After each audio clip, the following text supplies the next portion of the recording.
Ке има ли нов обид да се одмрзнат преговорите на парламентарните групи за изборниот законник, откако денеска левица излегува со соопштение дека ќе ги искористат сите правни, политички и демократски механизми за една изборна единица и покрај пробиените рокови. Од партијата додаваат дека пробиениот рок не го поништува барањето на граѓаните кое е нужно неопходно за изборен и фер демократски процес.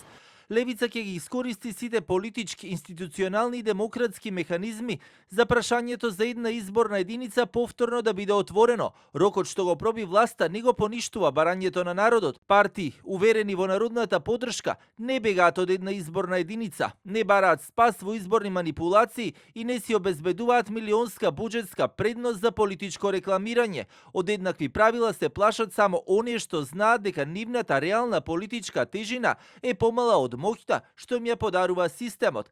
Сепак од владеачката ВМРО ДПМН пак и денеска не пропуштија прилика да ги обвинат токму СДСМ и левица дека тие се кочничари на целиот овој процес, поради кој земјата остана покуса за 4,2 милиони евра средства од европските фондови. Неподнесувањето на новиот изборен законник уште еднаш ја потврди вистинската политика на Социјалдемократскиот сојуз Левица и ДУИ, а таа е колку полошо за Македонија, толку подобро за нив. Кога државата има можност да исполни уште една реформска обврска, тие избираат блокада. Ние повторно ќе бидеме предводници во регионот. Од 10 реформи, ние сами исполнивме 9. Не дојдовме до таа последната токму поради блокадата на Социјалдемократскиот сојуз, Левица и ДУИ. Од Бихачка пак денеска обвинија дека токму ВМРО ДПМН се тие кои не сакаат нов изборен законник. ВМРО, ОКГ и Христијан Мицковски го блокираат донесувањето на нов изборен законник во согласност со препораките на ОПСЕ и ОДИХР.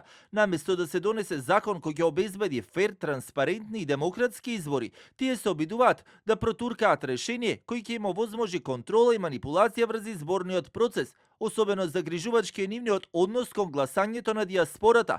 Наместо да се водат механизми за контрола и транспарентност, ВМРО ОКГ сака систем кој ќе им дозволи да манипулираат со стотици илјади гласови од диаспората. Повици за гласање на изборниот законник имаше од меѓународните представници и од евроамбасадорот Рокас, но неговите изјави останаа само морална поддршка за приближување на ставовите на партиите, кои пак одлучија да не ги продолжат преговорите, а реформскиот закон остана заглавен во собраниските лавиринти.